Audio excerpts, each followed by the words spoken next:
Hello मेरे प्यारे भाई लोगों, कैसे हो आप सब लोग यार। उम्मीद करता हूँ सभी भाई लोग बड़े होंगे और एक बार फिर से नई वीडियो में आप सभी लोगों का वेलकम।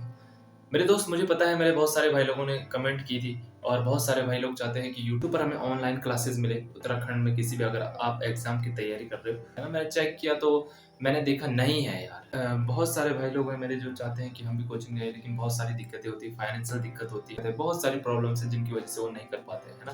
तो दुखी होने की कोई जरूरत नहीं है दोस्त, है ना। परीक्षा वाणी सभी के पास पड़ी हुई है और अगर आप फ्रेशर्स हो तो फ्रेशर्स को दिक्कत होती है कि परीक्षा वाणी से कैसे हम नोट्स बनाएं। सबसे पहले तो मैं आपका एक डाउट क्लियर कर लेता हूँ। देखो, परीक्षा वाणी से आपने अलग से नोट्स नहीं बनाने। परीक्षा वाणी एक नोटबुक ही समझिए उसे, ठीक है। जो नोट्स बनते हैं ना वो सब पूरे परीक्षा वाणी में, ठीक है। यानी कि परीक्षा वाणी से आपने कुछ अलग छांट के नहीं लिखना है, वो नोट्स ही बने हुए हैं ऑलरेडी, आपने उसे सिर्फ पढ़ना है। मैंने सोचा है दोस्त कि अगर मेरे द्वारा आपको कुछ हेल्प मिल सकती है तो मेरे लिए उससे बड़ी बात कुछ और नहीं होगी। अपना 100% दूंगा यहाँ पर, ताकि आपके नोट्स है जो वो अच्छे से बन सके। उत्तराखंड शुरू करते हैं। प्रतीक चिन्ह है पार्ट 1, समझ गए दोस्त। और परीक्षा वाणी से ही हम नोट्स बनाएंगे, ठीक है। कैसे बनाने हैं, चैप्टर 2 से हम स्टार्ट करेंगे। उस पे सबसे पहले प्रतीक चिन्ह ही है जो एग्जाम के हिसाब से इंपॉर्टेंट है, जो एग्जाम में पूछे जाते हैं। इसके अलावा हमने और कुछ नहीं करना एक्स्ट्रा, समझ गए।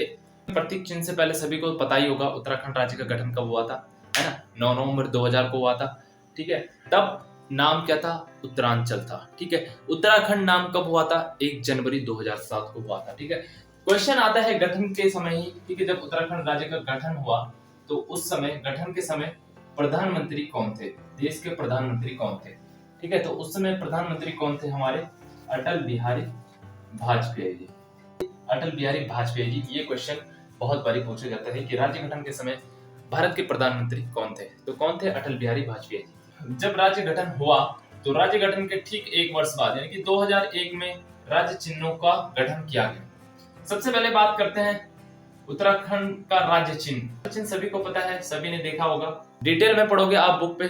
3 पर्वत हैं, 4 जलधाराएं दिखाई गई है, वो जलधाराएं हैं उत्तराखंड की प्रमुख नदियां, गंगा, यमुना, रामगंगा और काली नदी, है ना। तो ये चीजें वहां पर नहीं पूछी जाएंगी एग्जाम में। अगर राज्य चिन्ह से कुछ चीज पूछी जाएगी तो वो एक ही चीज है, हमारे राज्य चिन्ह में एक चीज लिखी हुई है और वो है सत्यमेव जयते।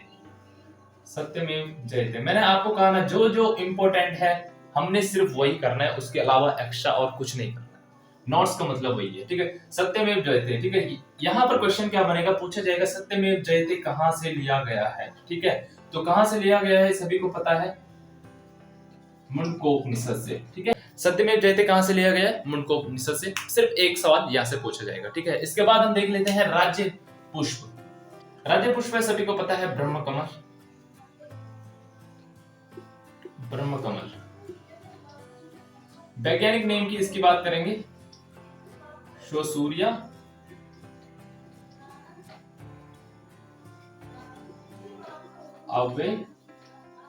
लेटा। स्थानीय भाषा में ब्रह्म कमल का नाम क्या है, स्थानीय भाषा में, स्थानीय भाषा में इसे बोला जाता है कौल पदम। कौल पदम बोला जाता है, कौल पदम। एक और चीज एग्जाम में पूछी जाती है कि महाभारत में जो वन पर्व है वहां ब्रह्म कमल को क्या कहा गया है। महाभारत में, महाभारत का जो वन पर्व है उसमें ब्रह्म कमल को क्या नाम दिया गया है, तो सौगंधिक पुष्प कहा गया है महाभारत। इसके अलावा जो पूछा जाता है एग्जाम में, पूछा जाएगा आपको ब्रह्म कमल। ब्रह्म कमल की अगर विश्व में बात करें, ठीक है, विश्व में इसकी है 210 प्रजातियां, ठीक है। और हमारे उत्तराखंड में मिलती हैं केवल, उत्तराखंड में मिलती हैं केवल 24 प्रजातियां। इसके अलावा पूछा जाता है एक और टॉपिक कि इसके खिलने का समय कब होता है। ब्रह्म कमल का खिलने का समय कब है, तो वो आपने नोट करना है, जुलाई से सितंबर खिलने का समय है। राइटिंग पे मत जाना दोस्त, ठीक है, राइटिंग मुझे पता है मेरी अच्छी है ठीक है। तो जुलाई से सितंबर क्या है, ब्रह्म कमल का खिलने का समय है, ठीक। इसके अलावा एक क्वेश्चन पूछा जाता है कि ब्रह्म कमल किस देवता को चढ़ाया जाता है, ठीक है। ब्रह्म कमल किस देवता को चढ़ाया जाता है, तो शिव भगवान को, ठीक है। राज्य पुष्प से आपके लगभग यही चीजें पूछी जाएंगी। थर्ड है राज्य पशु। राज्य पशु, सभी को पता है राज्य पशु क्या है, कस्तूरी मृग। राज्य पशु है कस्तूरी मृग। वैज्ञानिक नेम की अगर बात करेंगे हम, मास्कस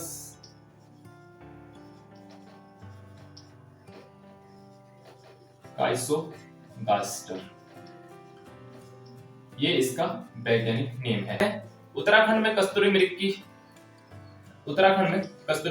4 प्रजातियां मिलती हैं। इससे कुछ ज्यादा नहीं पूछा जाता है। पहले क्या हुआ, दोस्त की शिकारी बहुत ज्यादा थे और इनका शिकार बहुत ज्यादा होने लगा। ठीक है, तो सरकार ने क्या किया कि इनको संरक्षण प्रदान करने के लिए सबसे पहले केदारनाथ वन्य जीव विहार के अंतर्गत कस्तूरी मृग बिहार की स्थापना की गई। कब की गई थी? 1972 में। इसके बाद भी देखा गया कि कस्तूरी मृग की जो संख्या है उसमें कमी होती जा रही थी, तो धीरे धीरे फिर इनके संरक्षण के लिए और भी जगहें, और भी अनुसंधान, और भी वन्य जीव विहार की स्थापना हुई। ठीक है, वो कौन कौन से आपने देखना है। पहला तो आपका हो गया केदारनाथ वन्य जीव विहार के। दूसरा आपने याद रखना है मेहरोड़ी कस्तूरी मृग। ठीक है, मेहरोड़ी कस्तूरी मृग अनुसंधान, और इसकी स्थापना की गई 1977 में।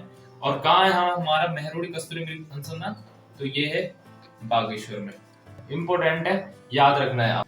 थर्ड है आपका अस्कोट वन्य जीव विहार।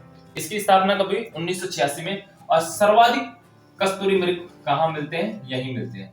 सर्वाधिक कस्तूरी मृग है जो वो अस्कोट वन्य जीव विहार में। ठीक है, एक और है आपका कस्तूरी मृग संरक्षण एवं प्रजनन केंद्र, और इसकी स्थापना हुई थी 1982 में। ठीक है, और ये कहां पर है?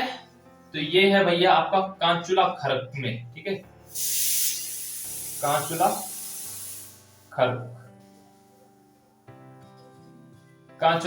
ठीक है, और कांचुला खर्क कहां पड़ता है? हमारा चमोली जनपद में।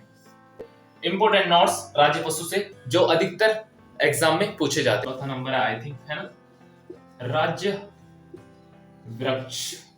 बुरांस है भैया, सभी ने देखा ही होगा। ठीक है, राज्य वृक्ष क्या है? बुरांस है। वैज्ञानिक नेम की अगर बात करेंगे, रोडोडेंड्रोन अर्बोरियम। खिलने के समय तो सभी को पता होगा फरवरी से अप्रैल, है ना, फरवरी से अप्रैल में ही आपके बुरांस देखने को मिलते हैं। ठीक है, तभी तो आप गर्मियों में उसके जूस का आनंद ले पाते हो, है ना। इससे जो इंपोर्टेंट क्वेश्चन आपसे पूछा जा सकता है कि बुरांस को संरक्षित वृक्ष कब घोषित किया गया? 1974 अधिनियम के तहत इसे संरक्षित वृक्ष घोषित किया गया। अब बात यहीं पर नहीं रुकती। अब सबसे बड़ी बात तो ये है कि ये हमारा राज्य का तो राज्य वृक्ष है, लेकिन 2 ऐसे राज्य हैं जहां का ये राज्य पुष्प है, वो इसे पुष्प मानते हैं। क्या मानते हैं? पुष्प। और वो 2 राज्य हैं आपके। पहला हो गया हिमाचल प्रदेश और दूसरा हो गया नागालैंड। ठीक है, अब बात यहीं पर खत्म नहीं होती दोस्त। इससे बड़ी बात एक और है कि एक देश है जिसका नाम है नेपाल। ठीक है, वो इसे राष्ट्रीय पुष्प मानता है। क्या मानता है? राष्ट्रीय पुष्प। 3-4 पॉइंट जो पूछे जा सकते हैं। राज्य वृक्ष का वैज्ञानिक नाम है रोडोडेंड्रोन अर्बोरियम। ठीक है, फरवरी से अप्रैल खिलने का समय होता है। संरक्षित वृक्ष इसे कब घोषित किया गया? तो 1974 अधिनियम के तहत इसे संरक्षित वृक्ष घोषित किया गया है। ठीक है, हमारे राज्य के अलावा इसे राज्य पुष्प मानते हैं वो 2 राज्य हैं। पहला है हिमाचल प्रदेश, दूसरा है नागालैंड। ठीक है, और नेपाल इसे राष्ट्रीय पुष्प मानता है। ठीक है दोस्त, यहां तक क्लियर हो गया। चलिए नेक्स्ट देख लेते हैं। ठीक है, नेक्स्ट है हमारा राज्य पक्षी। राज्य पक्षी क्या है भैया? मोनाल है, और इसे बोला हिमालय का मयूर भी इसे बोला जाता है। पूछा जा सकता है, चांस है कि पूछ ले हिमालय का मयूर किसे, और ऑप्शन में दे सकता है। ठीक है, तो हिमालय का मयूर भी इसे बोला जाता है। वैज्ञानिक नेम की अगर बात करें, लोफोफोरस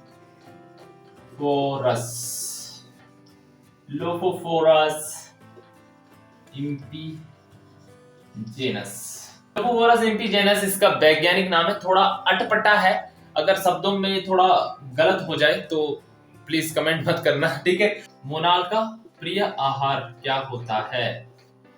दूसरी चीज पूछी जा सकती है, प्रिय आहार। तो इसका प्रिय आहार है वो है आलू। संरक्षण की बात करें इसे, तो इसे कब संरक्षित घोषित किया गया? वन्य जीव अधिनियम ठीक है, वन्य जीव अधिनियम 1972 के तहत इसे भी संरक्षित घोषित किया गया है।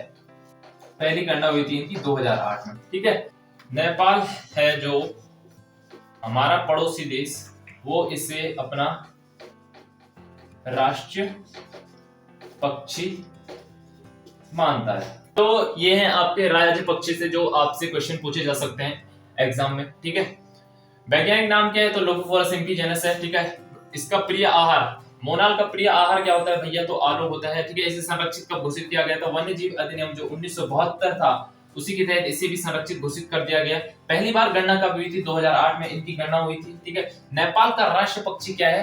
तो मोनाल है। चलिए दोस्त आगे देख लेते हैं जो और छूटे हुए हैं। ठीक है, सबसे पहले है राज्य के लाइट चली गई है, थोड़ा दिक्कत हो रही होगी, मैं समझ रहा हूँ। ठीक है, राज्य खेल है फुटबॉल और इसे कब घोषित किया गया था? 2011 में। ठीक है, मुझे अभी तक समझ में नहीं आया कि राज्य खेल फुटबॉल क्यों घोषित किया गया यार। मैंने तो फुटबॉल खेलते हुए बच्चे पता कब देखे? जब प्लेन्स में आया। समझ गए? दो तीन तो हमारे राज्य हैं जो प्लेन्स है, वहां पर फुटबॉल खेले जाएगा। बाकी तो पहाड़ों में, पहाड़ है हर जगह है ना, तो वहां फुटबॉल कहाँ खेले जाएगा? वहां कबड्डी तक खेलने के ग्राउंड नहीं है, फुटबॉल कहाँ से खेलेंगे?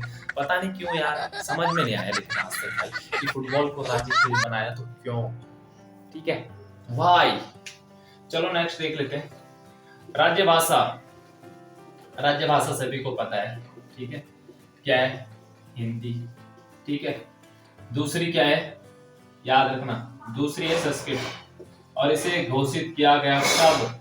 2010 में। पूछा जाएगा, याद रखना दोस्त। नेक्स्ट है राज्य वाद्य यंत्र। राज्य वाद्य यंत्र सभी को पता है, ढोल। कब घोषित किया गया?